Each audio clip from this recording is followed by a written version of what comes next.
Bien, habíamos quedado nosotros en lo que son los descuentos legales que sí se pueden, que tengo que realizar como empleado. ¿Ya? Habíamos dicho que estos descuentos son los impuestos, por ejemplo, el impuesto a la segunda categoría, que es un impuesto sobre la renta, sobre el ingreso, las cotizaciones de seguridad social, eh, ya sea jubilación, ya sea seguro de cesantía, etcétera, cuotas sindicales, efectivamente si estoy en un sindicato, eso se descuenta por planilla, se descuenta de la remuneración, eh, o de ahí se saca el porcentaje, que si es que si hay un porcentaje depende del sindicato y su norma de funcionamiento, y todas las normas que, por ejemplo, descuento de organismos públicos, por ejemplo, hay personas que no están en FONAS, o perdón, que no están en AFP, sino que están en el IPS, que es el sistema antiguo. Hay personas que pertenecen al mundo militar y se les cuenta por DIPRECA o por algún otro sistema. ¿Ya? Descuentos que yo como empleador no tengo autorización para realizar. Los descuentos que no puedo realizar, que no puedo deducir, que no puedo retener o compensar de ninguna manera como empleador, ¿ya? Son los descuentos, por ejemplo, por concepto de arriendo de habitaciones, ojo ahí, concepto de arriendo, concepto de luz, de entrega de agua, de uso de herramientas, de medicinas, de atención médica o cualquier otra prestación, ¿ya? Que no esté autorizada por el reglamento interno. ¿A qué va esto? Va a que, por ejemplo, yo puedo tener algún tipo de trabajo, imagínense que es una minera. Entonces, como estamos trabajando en una minera, ustedes tienen que ir a dormir a la mina. Y yo les cobro por ir a dormir a la mina. Entonces, el legislador prevé esto y dice, bueno, ¿cómo si ellos para poder desarrollar su trabajo están obligados a subir 5 horas en un bus propio, no se puede utilizar otro, o 14 horas, qué sé yo? No hay otra forma de llegar y evidentemente para trabajar ahí tienen que dormir en el lugar. Por lo tanto, no les puedes cobrar la luz, el agua, todo lo que requieren para poder trabajar, al menos previamente que esto no esté en el reglamento interno, ¿ya? O en el reglamento o en el contrato. Pero la regla general es que yo no se los puedo descontar si es que yo mismo le estoy entregando esa función. Lo mismo pasa con el uso de herramientas. Imagínense que yo les paso una herramienta a mis trabajadores, estamos en la construcción, yo les paso una herramienta y les digo ya, pero si la usas, se va a gastar, así que me tienes que pagar. Bueno, pero si no la uso, ¿cómo voy a desarrollar mi trabajo? Si se entiende el concepto. Por lo tanto, ese tipo de descuentos son ilegales, ¿ya? El otro descuento prohibido, que es ilegal, es el descuento por robo, hurto o pérdida o destrucción de un bien dentro de la empresa, siempre y cuando el trabajador no haya tenido, no haya mediado su responsabilidad en la pérdida, robo, hurto o destrucción de este bien. ¿Ya? Es decir, por ejemplo, yo estaba vendiendo en mi negocio y soy el cajero. Y llegó un tipo y agarró la caja y se la llevó. O sea, se la robaron. Y el empleador viene y dice, ah, te lo voy a descontar a ti. ¿Puedo hacer eso? No, porque yo no soy responsable de que entren a robar un bien de ahí. Ahora, no así si yo sí medié en la destrucción o en lo de este bien. Por ejemplo, yo sé que planteé que es una causal de despido, pero imagínense que yo voy y tomo un vaso de cristal, porque trabajo en un lugar de vasos de cristal, y lo boté, o se me cayó. Pero se me cayó porque, o se me cayó un producto porque no estaba usando los guantes que me dijeron que tenía que usar, que son antideslizantes. Por lo tanto, es mi culpa. En ese caso, ¿hubo responsabilidad mía en la destrucción del bien? Claro, porque no estaba usando los guantes que me habían solicitado. En ese caso, yo sí puedo hacer descuento. Lo que nos dice la legislación, en este caso, es que yo no puedo descontar por robo, hurto, pérdida o destrucción de un bien material, siempre y cuando no haya mediado mi responsabilidad como trabajador. Si yo no fui responsable, no me pueden hacer los descuentos respectivos. Un caso súper claro, hablando de Claro. En Claro, acá en Chiloé, que me imagino que es una política a nivel nacional, a sus trabajadores, cuando se pierde o se roban por ejemplo, ellos les pasan un celular de la empresa, que se deja ahí. Y si se roban ese celular, ellos tienen que pagarlo. Entonces, ahí hay un cuestionamiento bien interesante porque, bueno, el celular se pasa para la empresa, para que sea de uso común, no se le pasa a un trabajador bajo su responsabilidad.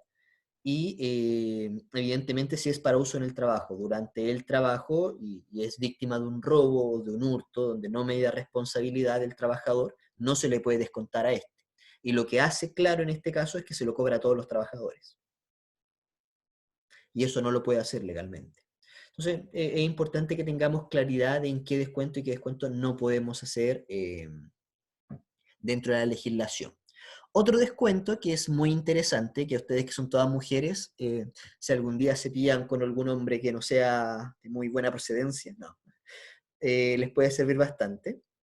Cuando ustedes están casadas, ojo, casadas, según el artículo 98 del Código Civil, ustedes tienen derecho a percibir el 50% de la remuneración de su cónyuge. O sea, en vez de que le paguen el sueldo completo a él, el empleador lo va a dividir, le va a pasar solamente la mitad y la otra mitad se la va a pasar a ustedes. ¿Por qué va a hacer esto el empleador? Eso es cuando un juez declara vicioso, en este caso, a sus maridos, a sus cónyuges.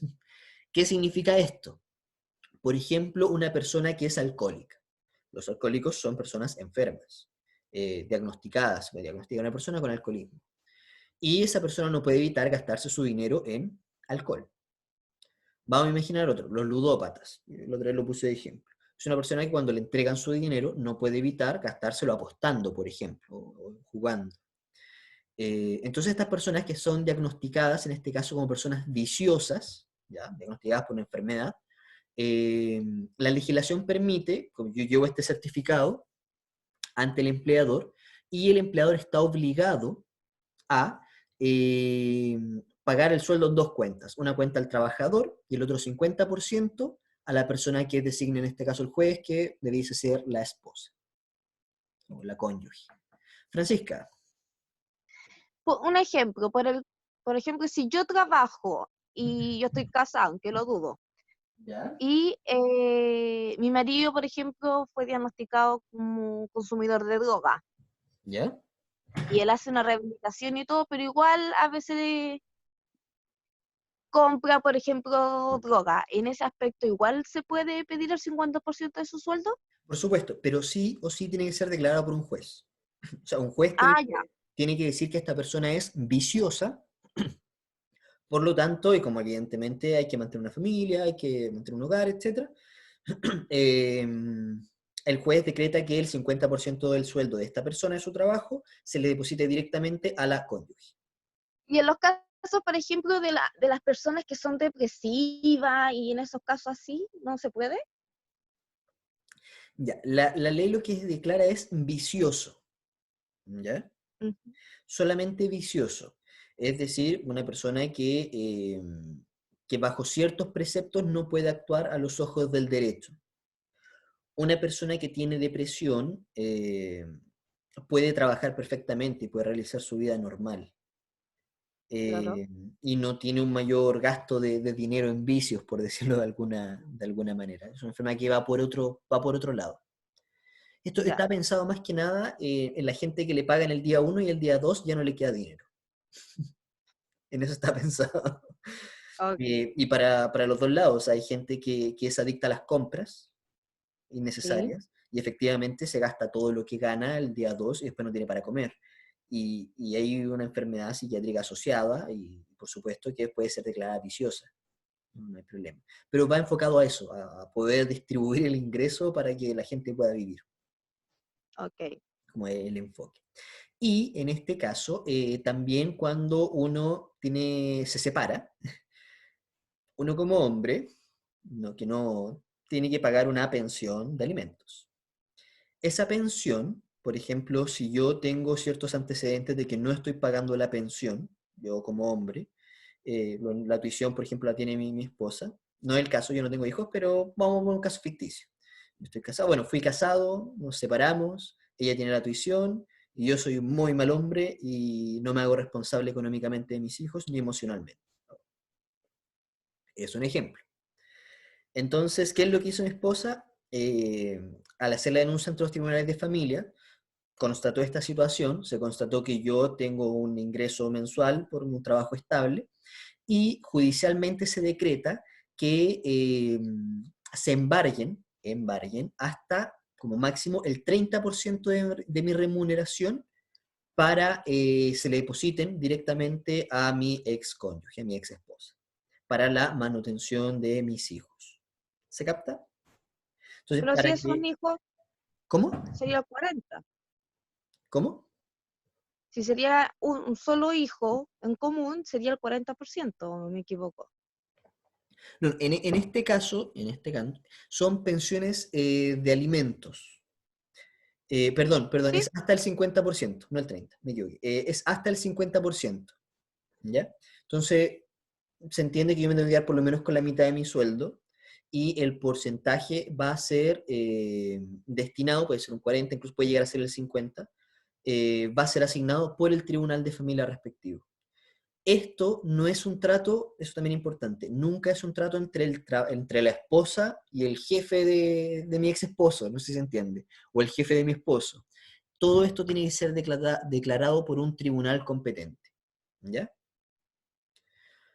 En estos dos casos se pueden hacer descuentos a la remuneración y ser asignados a un tercero.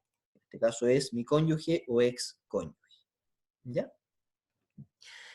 ¿Hasta ahí alguna duda? ¿O todo quedó Yo, muy transparente? ¿Sí, Francisca? en el caso, por ejemplo, que una persona trabaje años en la misma empresa, pero no está contratado para que, por ejemplo, gana arriba de 700.000 pesos, pero el empleador no, para no descontarle la FP, todas esas cosas, no hace contrato, ¿ya? Pero gana más de 700.000, pero comúnmente dicen que ganan el mínimo, pero no hay contrato de por medio, ¿ya? ¿Cómo se puede comprobar que esa persona sí está trabajando en una empresa? Ya. Porque, por ejemplo, yo tengo, Primero que tengo todo, el la hecho, empresa está actuando de manera ilegal, está cometiendo un delito, una infracción. La persona claro, también no puede decir que gana el mínimo si no tiene un contrato. ¿De dónde claro, saca el porque mínimo? yo tengo mi ex pareja, la empresa de él, donde él trabaja, por ejemplo, no estaba contratado, o sea, no había un contrato de por medio, ganaba más de 700.000 pesos, pero siempre hubo una pura vez, un puro año que fue contratado y el contrato decía que ganaba el mínimo. Pero si revisábamos las cuentas bancarias, era más de 700.000 pesos que recibía del jefe. Entonces se contradecía la misma empresa, Ya, aunque sea una empresa limitada. ya, ojo ahí, porque ahí la empresa, no conozco el caso al detalle, pero la empresa está cometiendo un acto al margen de la ley, y ahí la inspección del trabajo debiese actuar para sacar la multa respectiva. Ahora, igual es complejo. Lo que tú me planteas es algo bastante común, donde efectivamente las parejas suelen ocultar sus ingresos, eh, Sí, eh, precisamente para que no pagar tanto por pensión de alimento, porque eso es un porcentaje. sí.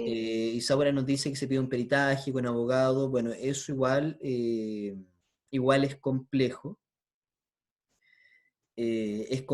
porque yo precisamente puedo guardar mi dinero en una cuenta que no está a mi nombre, por ejemplo. Claro, Entonces, es lo que hay pasa. muchas formas en que yo puedo evitar eso. Sin embargo, sin embargo, lo que se entiende es que él legalmente gana una cifra y de hecho por esa cifra él está pagando impuestos, él está pagando cotizaciones, etcétera. Entonces, si él está falsificando eso eh, y la empresa está falsificando sus gastos, créeme que el delito menos importante en este caso es que está pagando poca pensión. La empresa, la multa de servicio de impuesto interno va a ser gigante. Y si hay penas altas en este país, son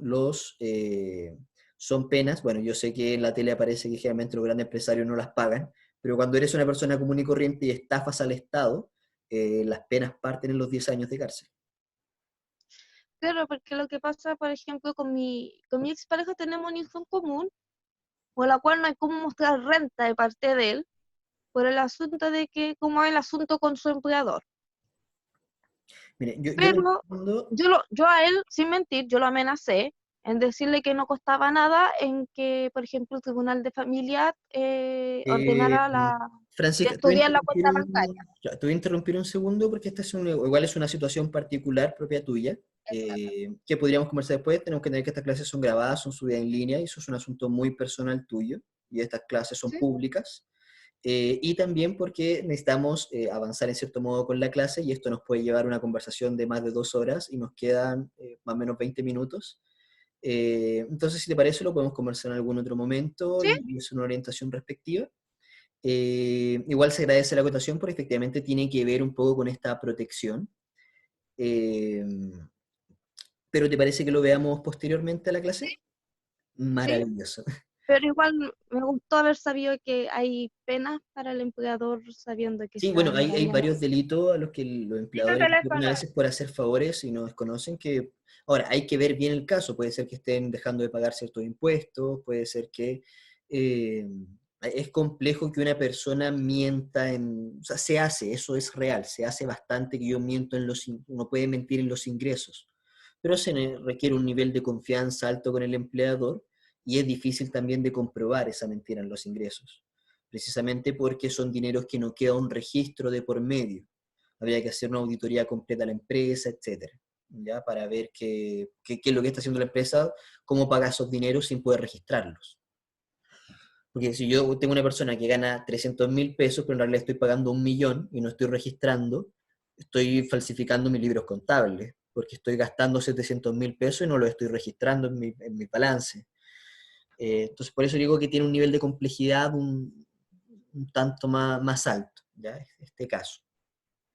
Bien, en lo que es, volviendo a nuestro tema, de protección a las remuneraciones, ¿ya? Tenemos que yo como trabajador, puedo pedir que me realicen ciertos descuentos mensuales. Los descuentos que yo puedo solicitar, que el empleador está obligado a acceder, es, por ejemplo, la cuota de dividendos hipotecarios, ¿ya? Para yo poder adquirir una vivienda. O sea, yo pedí un crédito al banco eh, para poder comprar mi casa, ¿ya? Y en este caso puede ser pagado directamente del sueldo. También nos sirve las sumas de dinero, que yo puedo decir, yo quiero que me descuente un 30% o un 10% de mi sueldo y me lo deposite en la cuenta de ahorro a la vivienda. También tengo esa posibilidad y el empleador está obligado a hacerlo. O sea, antes de pagarme a mí, en mi liquidación de sueldo va a aparecer el descuento para ahorro a la vivienda, por ejemplo. Y también puedo pedir que me hagan un descuento para un ahorro que va a ir destinado a la educación tanto del trabajador, del cónyuge o de alguno de los hijos. ¿Ya? Esos descuentos que yo les solicito de buena forma, pero el empleador está obligado a acceder, esos descuentos que yo pido no pueden superar el 30% de la remuneración del trabajador. O sea, yo puedo pedir que me descuenten hasta el 30% de mi sueldo para que me lo depositen en mi cuenta de ahorro a la vivienda, para el pago del crédito hipotecario, para mi casa o para pagar la educación de mis hijos, mía o de mi cónyuge. ¿Ya? Por último, dentro de lo que vamos a ver acá, es que el empleador, ya cuando paga la remuneración, está obligado, en este caso, a entregar un comprobante. Este comprobante es la conocida liquidación de sueldo. ¿Ya? A mí el empleador, cuando me paga mensualmente, me paga una liquidación que tiene que contener todo el detalle de los ingresos y el detalle de todos los descuentos que me está haciendo. Eh, Dos cosas importantes con respecto a la liquidación de sueldo. La primera es, a pesar de que yo la firme, Si llega a haber alguna discrepancia, a pesar de que la firmé, y, por ejemplo, yo firmé la liquidación de sueldo, que dice que me pagaron 1.000.000 de pesos. Súper. Y después miro la cuenta y me doy cuenta que me depositaron 800.000. Me faltan 200.000 pesos. Yo tengo todo el derecho, a pesar de que firmé la liquidación de sueldo, de ir a la inspección del trabajo para que realice la investigación y me hagan la reposición del saldo restante. ¿Ya? Eso es lo primero. Y segundo, cuando a mí me hacen una liquidación de sueldo y me la envían por internet o la puedo descargar desde el sitio web o por algún portal de la empresa, también. Yo tengo todo el derecho, en este caso, de descargarla, tenerla en línea, en este caso no la firmo porque la descargo ahí, y el hecho de descargarla o el hecho de que yo la vea o tenga acceso a ella, no quiere decir que yo la estoy aceptando y estoy de acuerdo con esta. Por lo tanto, también tengo todo el derecho de hacer la reclamación correspondiente ante el empleador y en segunda instancia hasta la inspección del trabajo cuando tengo alguna discrepancia con la liquidación de sueldo o con los montos que se me han depositado, ¿ya? O entregado. ¿Alguna duda hasta ahí, señoritas?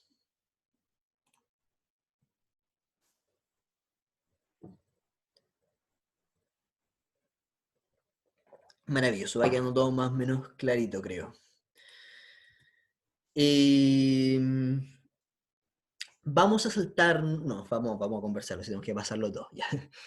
Cuando fallece el trabajador, ¿se acuerdan que hemos conversado que cuando fallece un trabajador, eh, la remuneración en este caso, lo que queda pendiente, se hereda de cierta forma? En primera instancia, se le paga a las personas que financiaron el funeral, ya sea el empleador, ya sea un tío, un primo, un caballero X, el amigo. Yo puedo, en primera instancia, devolverle de lo que quedó de saldo de la remuneración e indemnización y todo, eh, se lo puedo pagar en primera instancia a la persona que se hizo cargo de los funerales. Y en segunda instancia, esto se le entrega directamente, ¿ya? A la esposa, al cónyuge, al esposo, a la esposa, a los hijos o a los padres. ¿Se acuerdan que lo conversamos? Eso dependiendo nuestra regla del Código Civil, que es por la cual nos vamos a regir en estos casos, ¿ya? Eso siempre y cuando la suma en dinero no sea superior a 5 UTA. La UTA es la unidad tributaria anual. Ya es lo mismo que la unidad tributaria mensual que una UTM, pero multiplicada por 12. Entonces, si alguien me ayuda, ¿cómo está la UTM? Si no me equivoco, está como 40 y algo. Vamos a buscar rápidamente.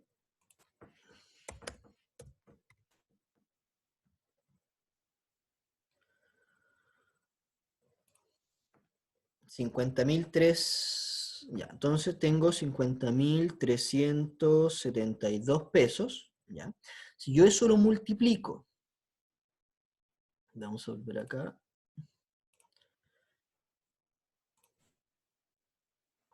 Si yo eso lo multiplico por 12, tengo que 604.464 es la UTA, ¿ya? Que es una UTM multiplicada por 12.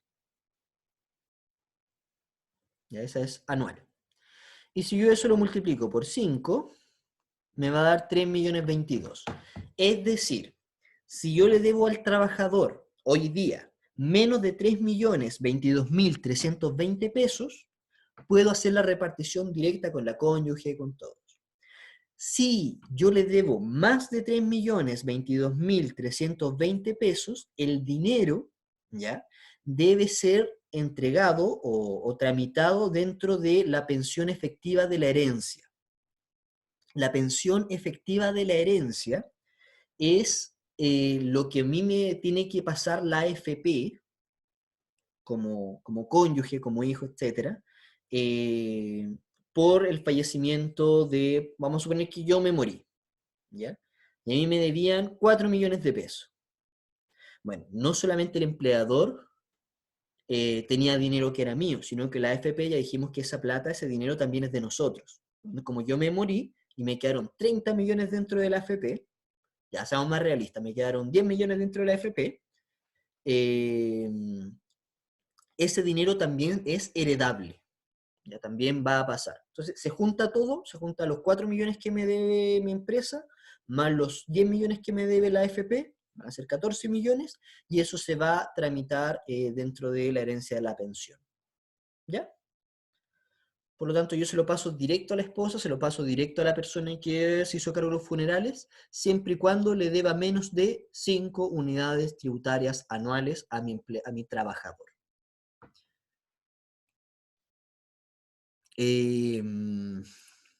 Vamos ahora a hacer otro aspecto que es complejo de entender.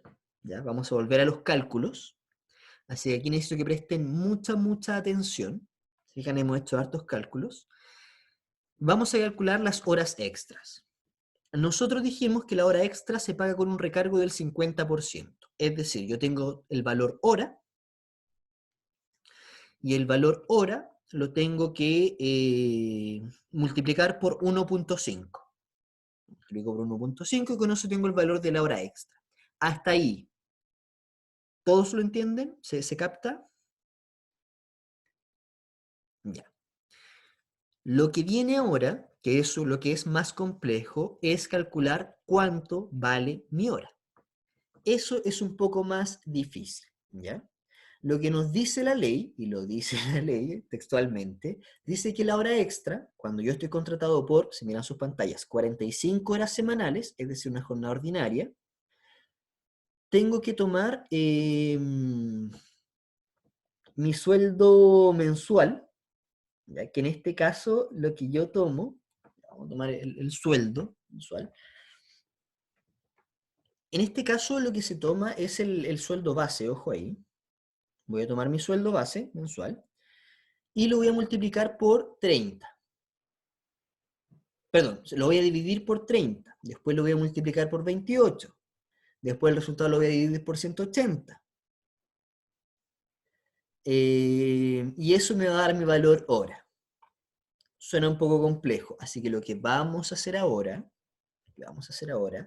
es hacer el ejercicio, ¿ya?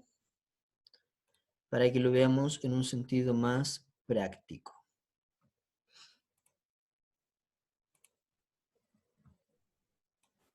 Ya. Vamos a ver, yo lo tenía... Ya, vamos a verlo acá. ¿Ya? Al tiro lo vamos a analizar, les voy explicando factor por factor. Primero, se supone que yo trabajo 45 horas a la semana, ¿ya? 45 horas a la semana. Vamos a colocar que mi sueldo base es mi ingreso mínimo, ¿ya? Que corresponde a 320.500 pesos. Vamos a suponer que no hay gratificación, no hay nada, ya. Disponible mi sueldo, bueno, no, digo independientemente, mi sueldo base es 320.500 pesos. Yo voy a trabajar, en este caso, 30 días. Las liquidaciones de sueldo siempre se hacen por 30 días, independientemente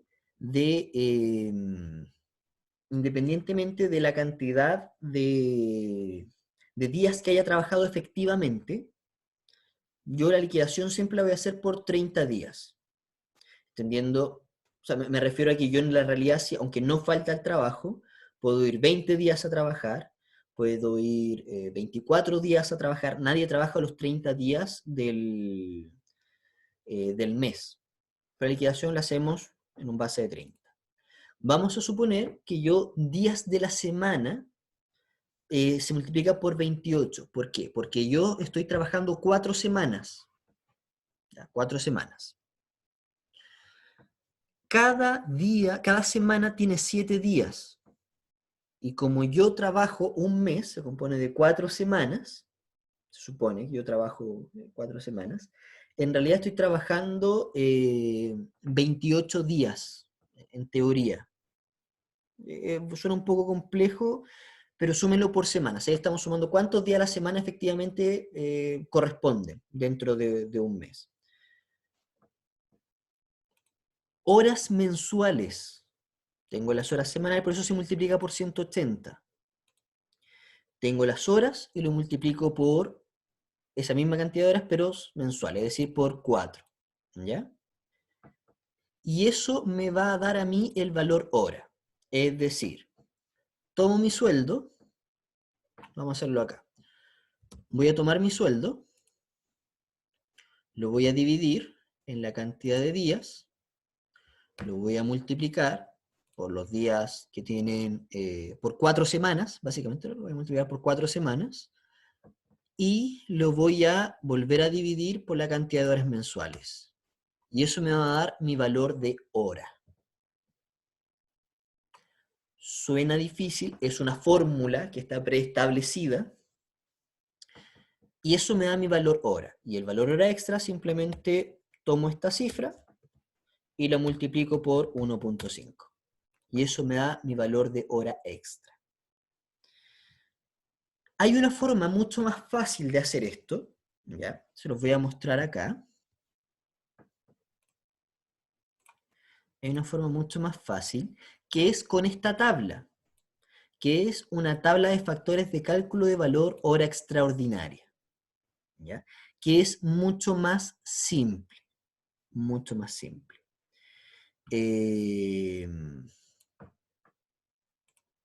Yo tomo, en este caso,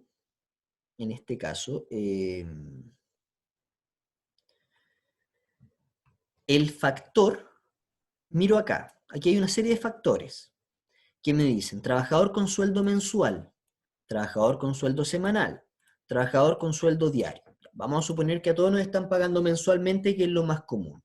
Vamos a suponer que yo trabajo 45 horas a la semana. Entonces voy a copiar este número, este factor, que es 0,00777777. Lo voy a copiar, lo voy a llevar acá a mi Excel, ¿ya? Y lo voy a pegar acá, abajito.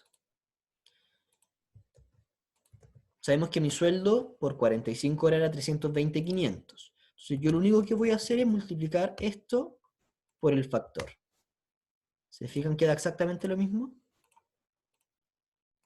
¡Oh, es mágico! Entonces, no es necesario que hagamos todo esto, sino solamente multiplicar por el factor respectivo, para saber cuánto vale mi hora extra. ¿Se capta las dos formas que tenemos de sacarlo?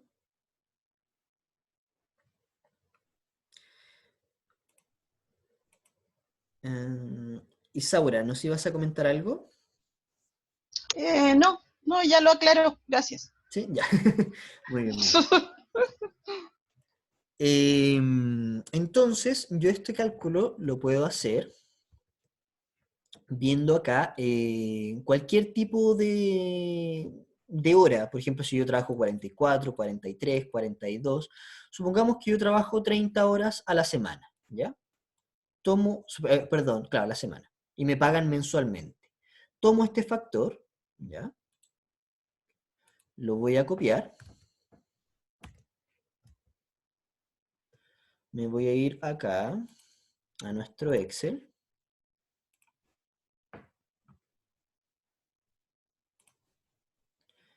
¿Están viendo el Excel, cierto? Ah, no, es que no me moví acá, perdón.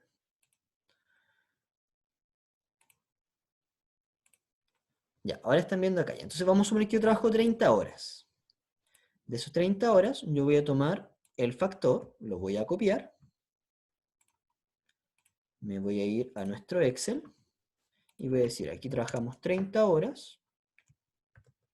Y pongamos que ganamos 250.000 pesos. ¿Ya? Vamos a suponer que ese es nuestro sueldo, 250.000 pesos. Simplemente yo lo voy a multiplicar por el factor y me va a dar que el valor de la hora extra es 2.917 pesos. Si yo trabajo 30 horas a la semana y mi sueldo mensual es de 250. ¡Tarán! Si se fijan, es una manera más fácil, es simple, pero para eso tenemos que tener o descargar o buscarla simplemente en Google nuestra tabla de conversión de factores de hora extra. ¿Ya? Simplemente miramos la tabla y multiplicamos.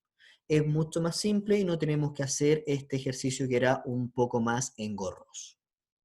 ¿Hasta ahí queda alguna duda?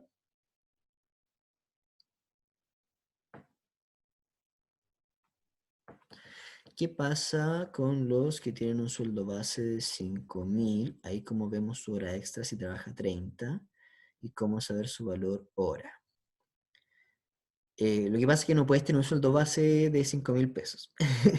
El sueldo base, por ley, hace un tiempo se estableció que el sueldo base tiene que ser como mínimo un ingreso mínimo mensual. Ese es el sueldo base. ¿Cómo pueden buscar la tabla? Bueno, se las puedo enviar yo sin ningún problema. Se las voy a enviar al WhatsApp del grupo. Pero también se puede buscar en Google como...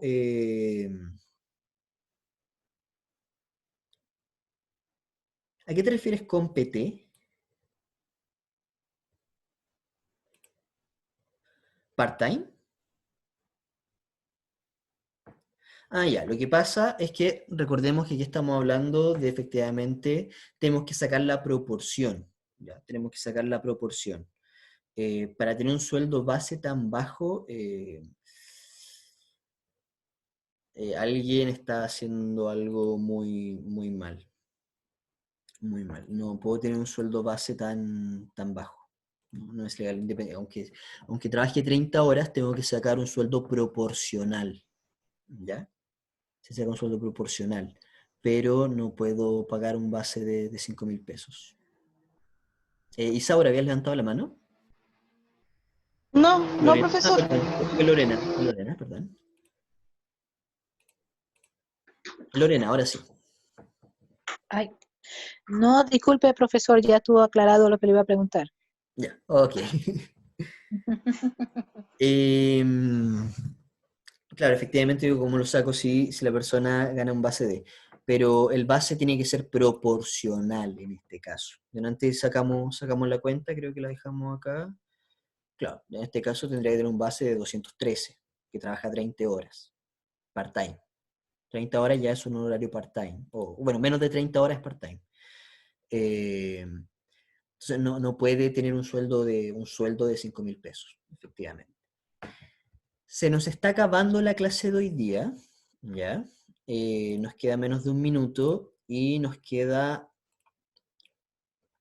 un poco de materia por revisar. Nos queda el impuesto de segunda categoría y nos quedan un par de detallitos más, ¿ya? Les voy a comentar por interno cómo lo vamos a hacer con la evaluación, ¿ya? Y ahí vamos a conversar todos los detallitos que tienen que ver con cómo vamos a hacer la continuidad de esto. Espero que hayan aprendido lo más posible, sé que es bastante intenso, pero saben que cualquier cosa me pueden consultar y vamos a tratar de repasar esto, ¿ya? Así que no se preocupen. Vamos a conversar los detallitos por interno y que tengan un muy buen fin de semana.